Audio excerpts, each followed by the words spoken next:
के सुख में जाएगा या किसी के दुख में जाएगा, उस पुष्प को मालूम नहीं है। उस पुष्प का भाग्य ही तय करता है कि वह भगवान के चरणों में जाएगा या किसी शव के पास में जाएगा। पुष्प से नहीं, वृक्ष ने तो अपनी तपस्या से उस पुष्प को जन्म दिया ही है, लेकिन पुष्प का अपना भाग्य है कि वह कहाँ जाता है। वैसे ही हम सब भी भगवान के पुष्प हैं। हम सबके जो पुण्य है, जो अपने सत्कर्म है, वो हमें यहाँ खींच करके लेकर के आते हैं। हमारा जो भाग्य है वो हमें यहाँ खींच करके लेकर के आता है। एक बार की बात है कि भगवान ने एक मोची को सपने में दर्शन दिया और मोची से सपने में कहा कि मोची, कल मैं तुमसे मिलने के लिए आऊंगा।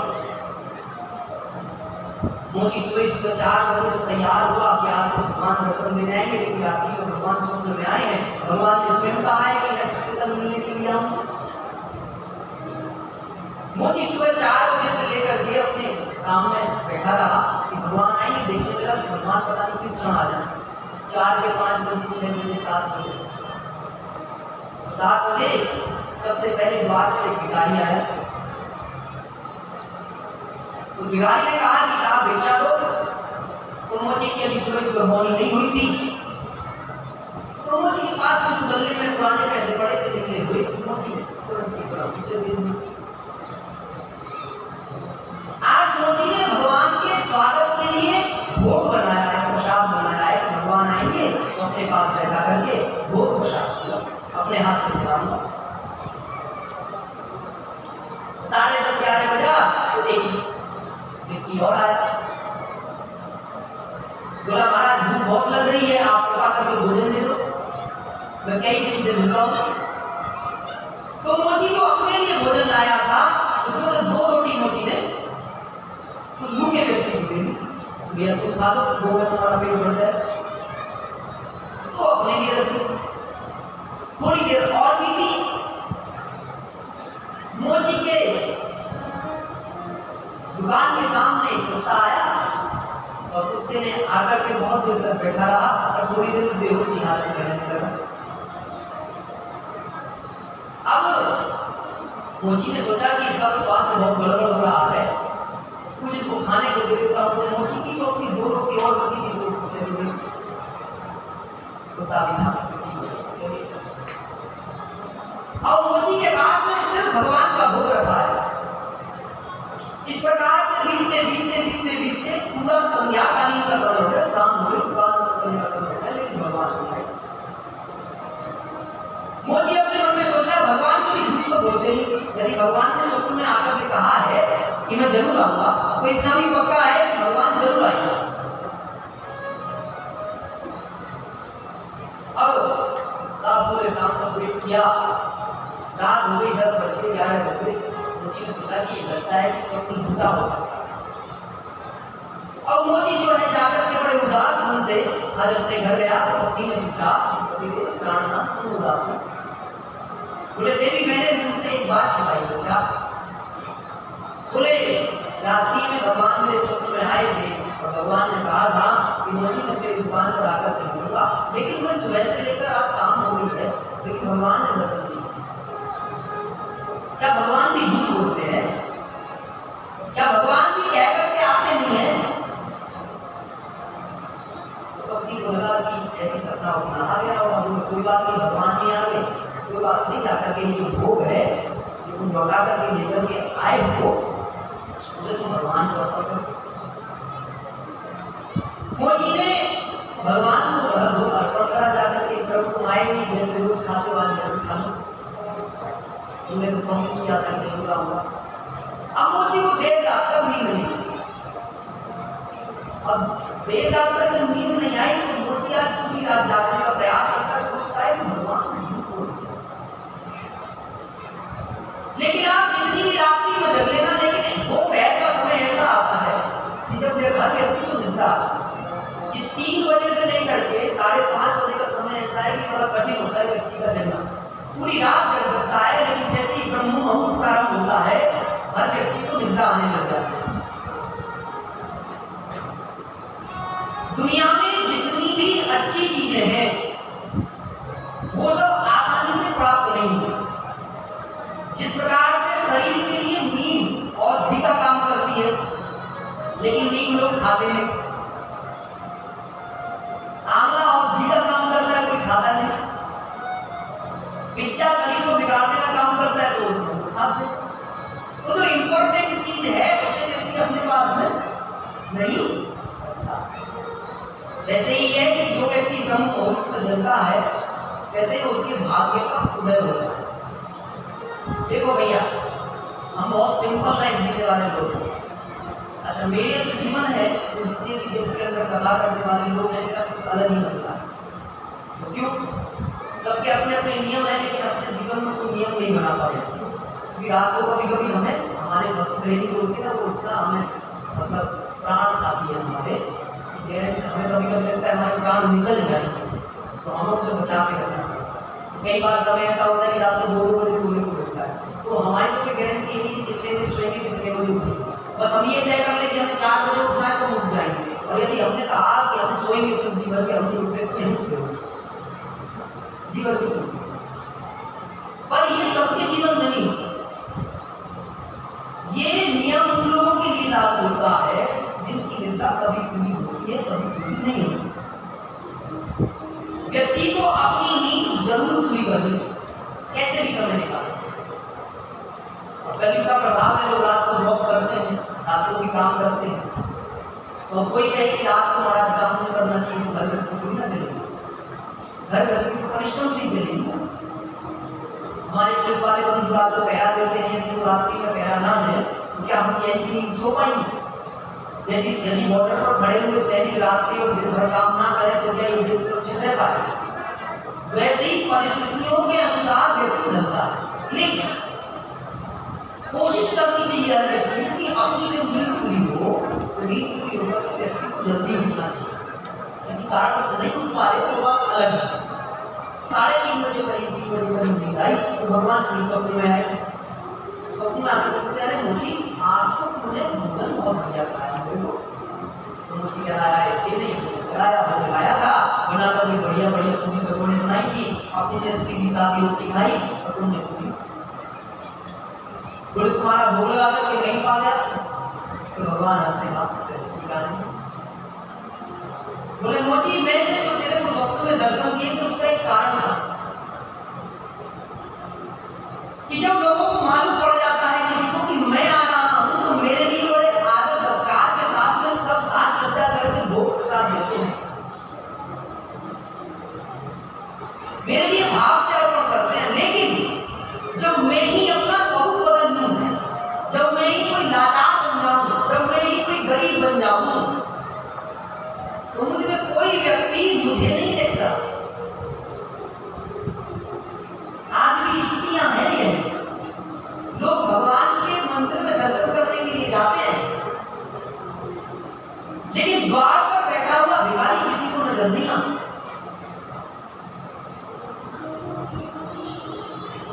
हम उनको दे रहे हैं जिनको उन चीज की आवश्यकता ही नहीं दिया, जिसको मन दिया है उसको धन नहीं दिया, विपरीत रखा है भगवान ने। लेकिन भगवान सबकी चिंता करते हैं, कभी भी अभाव में भगवान नहीं रहते।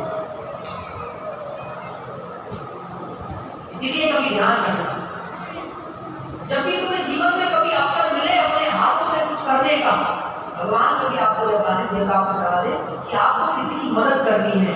आपके हाथों से किसी का उद्धार हो सकता है, आपके हाथों से किसी का जीवन बच सकता है, आपके हाथों से किसी के प्राण बच सकते हैं। आपके थोड़े से कुछ करने से किसी को कुछ प्राप्त हो सकता है, तो कर देना। जाओगे वो संस्कार तुम्हारी पूरी जिंदगी को परिवर्तन कर देगा।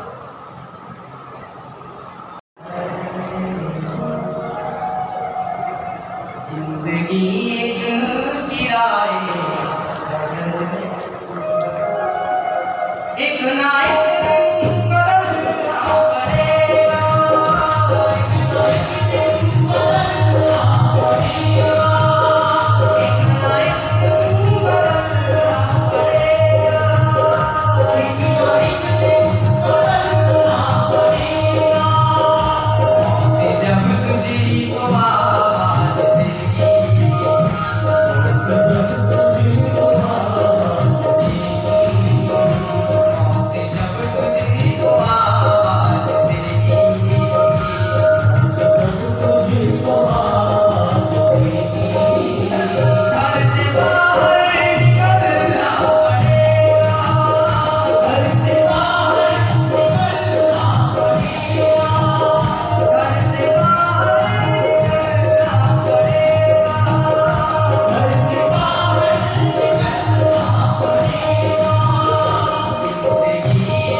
महाराज कहते हैं ये जो भागवत है ना, सबसे पहले भगवान भोलेनाथ ने मैया पार्वती को सुनाई। तो सौनक मुनि हाथ जोड़ के पूछते, प्रभु भगवान भोलेनाथ ने मैया पार्वती को सुनाई थी कैसे? बोले हाँ, बोले क्योंकि भागवत जो है वो भक्त और भगवान का विग्रह है।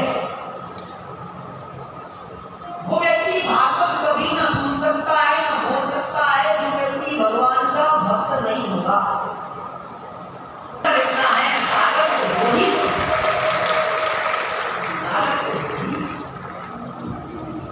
प्रेम का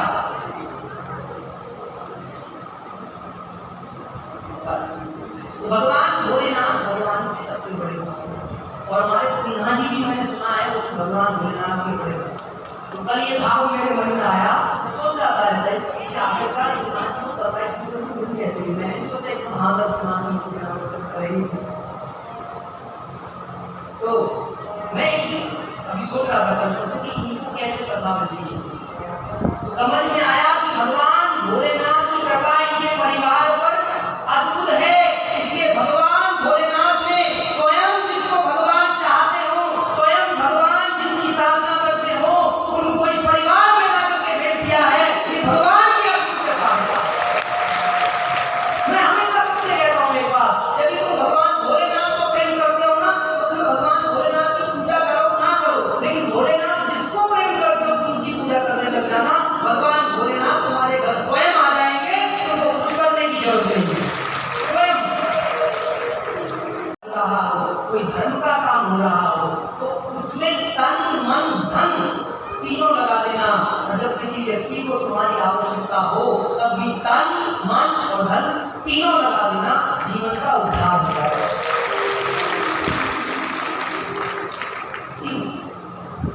नहीं ने इसको नहीं बनाया। अब आप कहो तो महाराज बड़ी स्पष्टता से क्यों बोल रहे हो? देखो भाई, इस्लाम का जो जन्म हुआ वो अरब स्थान पर हुआ, मतलब अरब के अंदर हुआ। और यदि भगवान ने इतना सुंदर है ऐसा बना हुआ नहीं मिलेगा। एक ही भाई, सबसे पहले यदि आदमी के पास में कलाकार है तो अपने घर में बनाएगा, लेकिन ये समय है मेरे भाई, भगवान ने कहा है कि जिस प्रकार से घड़ी की सुई घूमती है ना, बारे की सुई बारे पर आती है, वैसे ही अब समय घूमने लग गया है। अब धीरे धीरे भारत अपने परम वैभव की ओर चल रहा है। जिस प्रकार से भगवान श्री राम के समय पर हर घर पर भगवा लहरा रहा था, आज वैसा ही युग भारत के अंदर देखने को मिल रहा है। और वो दिन देर नहीं है महाराज। जैसा भारत था आपको वैसा भारत आपकी ही आंखों के सामने बनता हुआ दीजिएगा। ये भगवान का प्रताप है भारत के ऊपर। चाहे वो कृष्ण की मथुरा हो, चाहे वो काशी का स्थान हो, चाहे वो तेजो महालय हो, चाहे वो महाराज गरुड़ स्तंभ जिसे कुतुब मीनार था, गरुड़ स्तंभ था।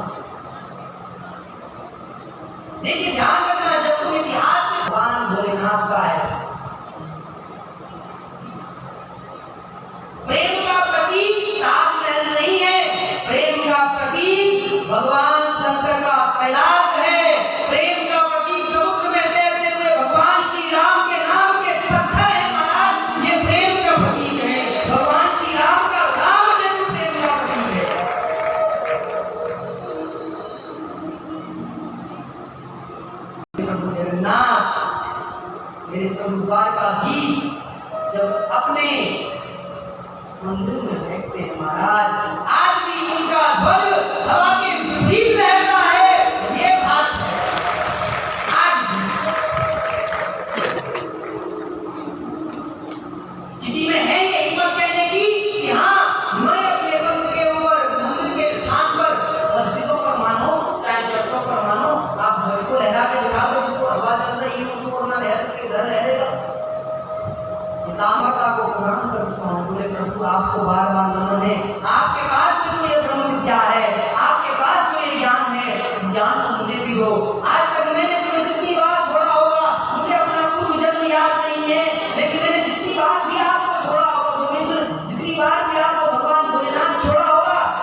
इतनी बार मुझे एक बार मरने का नहीं 100 बार मरने का कष्ट होगा और मैं कभी आपको छोड़कर नहीं जाना चाहती।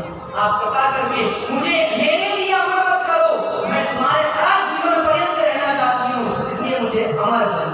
ऐसे करके मुझे समर्था के वरदान प्राप्त। देखिए कभी ध्यान रखना, जो त्रिदेव है ना, ये एक दूसरे के इष्ट है, एक दूसरे की पूजा करते हैं।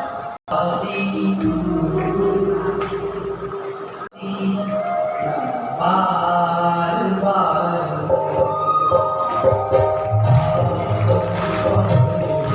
आइए भगवान भोलेनाथ के लिए करिए उन्हें प्रणाम। एक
ये तसव्वुर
ये जो जवानी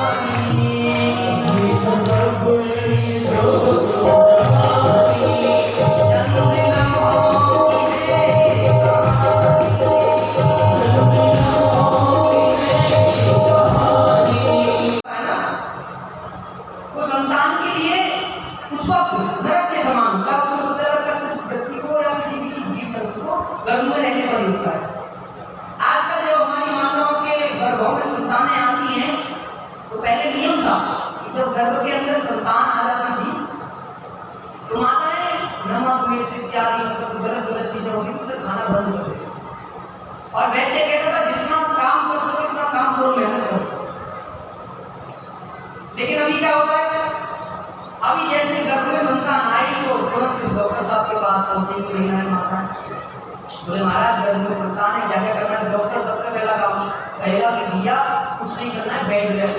क्या करो? Bed rest. अब वो बेड में चली।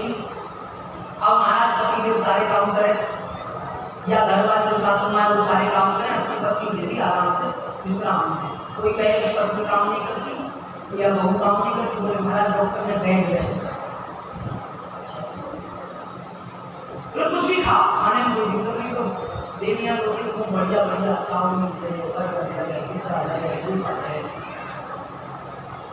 एक घर में गया महाराज तो बेचारी गर्भवती माता थी, माता ने तो प्रणाम किया। बोले महाराज मेरी तीसरी संतान है और आशीर्वाद दो ठीक से। मैंने कहा बोलो। बोले महाराज जी आप क्या खाओगे? मैंने कहा माता जी तुमको सबसे ज्यादा क्या सबसे ज्यादा? बोले महाराज जी सही बताओ। बोले तो चाउमीन।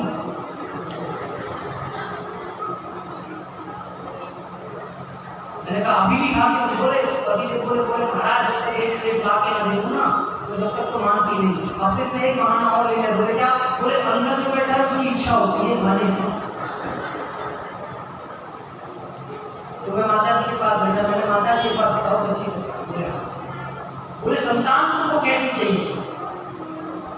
तो उसके बोली सर बोल दो। बोले महाराज जी तुम जैसी मिल जाए तो हो जाए। हम बोले एकदम से बोले तुम जाओ हम जैसी ना मांगो। बोले क्यों? मैंने कि हमारी माँ ने कभी कोई चाउमीन नहीं खाई जिसके कारण से ना खाई, है ना? अब चाउमीन खाओगे तो भैया चाउमीन जैसा ही बालक होगा।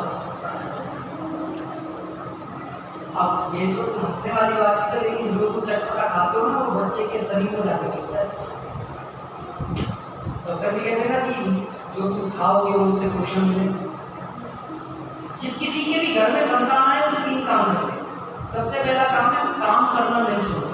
ये जो बेड रेस्ट वाला नियम है ना हमारे सनातन संस्कृति में कभी नहीं है, क्योंकि बेड रेस्ट के कारण से ही ऑपरेशन वाला सिस्टम है ये चल रहा है।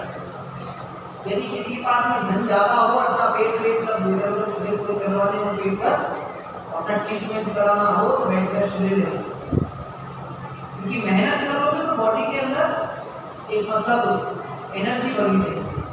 मैंने देखा था एक माँ के गर्भ में कम से कम 8 महीने की संतान थी, मैंने देखा था वो ईट उठा ली।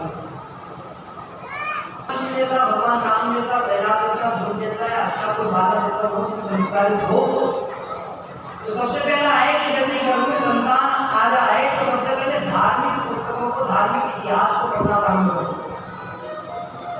क्योंकि बालक सब सुनता है तो गर्भ के अंदर जो भोग रहा होगा उसके मन को शांति मिलेगी, उसका मन अच्छा होगा। तो इसीलिए वेदव्यास महाराज को अपनी पत्नी को जब से मालूम पड़ा गर्भ के अंदर ये बालक है, तब से नित्य प्रति भगवान के भजन सुनाते, कीर्तन सुनाते और प्रार्थना करते हैं लंबे समय तक, हे भगवान जितनी जल्दी हो सके इस संतान को गर्भ से बाहर निकाल दो और इसकी मुक्ति कर दो, ये हमारे हाथ में दे दो, हम इसको बड़ा विद्वान बनाएंगे, बड़ा आपको काम कराएंगे। अब जब इस प्रकार से नियम तो ये है कि 9 से 10वें महीने में संतान जन्म ले लेती है, जो संतान होती है वो 10 महीने 11 महीने लास्ट हो जाता है, उसके बाद संतान जन्म लेते हैं। लेकिन जो पिता है वो पीछे पीछे जाते हैं, कहते हैं रुको जा, अपने पिता का चेहरा नहीं देखा है। तो भगवान भोलेनाथ बैठे हैं और भगवान भोलेनाथ बैठ करके सारी दृश्य को देख रहे हैं कि ये भागवत की कितनी बड़ी कृपा है इसके ऊपर, जिसने पौधे का जन्म छोड़ करके, शरीर को छोड़ करके एक देवत्व शरीर प्राप्त कर लिया और भगवान ने आकर के स्वयं ही वरदान दे दिया कि तुम्हें माया नहीं पकड़ेगी, तुम्हें बंधन में नहीं बंधोगे, तुम जन्म लेते ही चलना प्रारंभ कर दोगे। तो वेदव्यास थोड़ा दर्शन दे दे, थोड़ा दर्शन दे दे, भगवान भोलेनाथ के देखने सारे पुराण लिख दिए, इतना विद्वान आदमी और पीछे जैसे अज्ञानी आदमी दौड़ रहा है तो भगवान भोलेनाथ जाते हैं, भगवान भोलेनाथ कहते हो प्रभु ये किसी का पुत्र नहीं है, इसके कोई पिता नहीं है, देखा नहीं गर्भ को ही मंत्र बना दिया, बोले मैं इसको अब से नहीं जानता हूँ, छोड़ो मैं कैलाश में जाऊँ ना, इसने तो मुझे ही इतनी दौड़ लगवाई है, तुम तो बहुत कम दौड़ रहे हो, मैं इसके पीछे दौड़ते कैलाश से यहाँ आया और तब वेट कर रहा हूँ कि करेगा क्या, और देखते ही देखते अपने ग्राफ से निकल गया। ये भगवान का भक्त है, इसको नहीं समझे तुमको, वेदन जाते बोले जानता हूँ, 5 वर्ष से सुना रहा हूँ तो जानता था रुकेगा नहीं, लेकिन मैं अपने पुत्र को दर्शन नहीं करना चाहता, मैं इसको पुत्र मान करके दर्शन नहीं करना चाहता, तो बोले मैं तो इसलिए दर्शन करना चाहता हूँ, इसको भगवान इसको जन्म लेने के लिए, गर्भ से बाहर निकालने के लिए परमात्मा को आना पड़े, इसने गर्भ के अंदर ही परमात्मा के दर्शन करे हो, ऐसे व्यक्तित्व के दर्शन करने को मिल जाए जीवन प्रकाश हो जाता है। बस मुझे तो कमर भी की है, मैं तो इस दिव्य मूर्ति का चेहरा देखना चाहता हूँ। भगवान भोलेनाथ बोले वाह गजब है तेरी। व्यास जी महाराज भगवान भोलेनाथ कहते चिंता नहीं करना, तुम्हें एक ऐसी बात बता करके जा रहा हूँ कि तुम्हारा पुत्र तुम्हारे पास में खींचा चल रहा है, क्या कैसे? बोले भागवत के कारण इसने मुझे पीछे दौड़ाया, भागवत की भक्ति के कारण से ये गर्भ में चले गया, गर्भ में जाकर के गर्भ को मंदिर भागवत की भक्ति के कारण बना दिया, और तय रखना इस बात को जिस दिन ये तुम्हारे पास में आएगा उसका कारण भी भागवत ही होगी, भागवत ही उसको खींच करके तुम्हारे पास लेकर के आएगी, कोई और नहीं ला सकता। एक बात ध्यान रखना, भगवान के भक्तों को भागवत खींच लेती है। और इस महाभारत में हमने आपको प्रवेश करा रहा हूँ, इस महाभारत को थोड़े ध्यान से सुनिए, क्योंकि महाभारत वो सब्जेक्ट है जिस सब्जेक्ट के अंदर भगवान स्वयं श्री कृष्ण ने श्रीमद् भगवद गीता के 7 से श्लोकों का ज्ञान दिया। भागवत या जितने भी पुराण हैं किसने लिखे हैं, लेकिन श्रीमद् भगवद गीता एक ऐसा सब्जेक्ट है जो स्वयं भगवान के द्वारा ही बोली, और कोई पुराण था तो वे भगवान के द्वारा नहीं बोले, सब लिखे गए भगवान के द्वारा, लेकिन गीता के जो 700 श्लोक है ये भगवान के मुखारबिंद से बोले गए स्वयं, इसीलिए मैं तुमको महाभारत से गीता की ओर लेकर के जा रहा हूँ। देखो तुम्हारी यात्रा कितनी सुंदर कर रहा हूँ, आपको भक्ति से प्रवेश कराया, भक्ति से भागवत में प्रवेश कराया, और भागवत से महाभारत में प्रवेश कराऊंगा, और महाभारत से फिर गीता में प्रवेश कराऊंगा। अपनी यात्रा स्वयं देखो कि मात्र 2 दिन के अंदर तुम्हारे जीवन की यात्रा कहां से कहां लेकर के जा रहा हूं।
चेतन नायक जी आपसे भी अनुरोध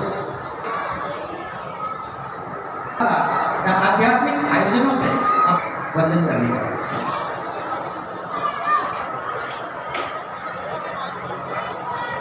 सभी दीवानी से निवेदन करूंगा दोस्तों, आप करने का कष्ट करें। आगे के पश्चात फिर हम बाहर नहीं कर पाएंगे, पर सम्मानित संदीप दीवान जी आपसे सादर निवेदन। जी जी संदीप दीवान जी आपसे सादर निवेदन। देव महादेव की जय जय श्री राम, जय जय श्री राम। परम आदरणीय महाराज जी, भगवान कृष्ण भगवान आज तो बहुत ही सुखद दिन है। भगवान भोलेनाथ के संदर्भ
पुष्पांजलि समर्पयामि। बोले श्रीमद् भागवत महापुराण की जय। श्री बांके बिहारी लाल की जय। शंकर भगवान की जय।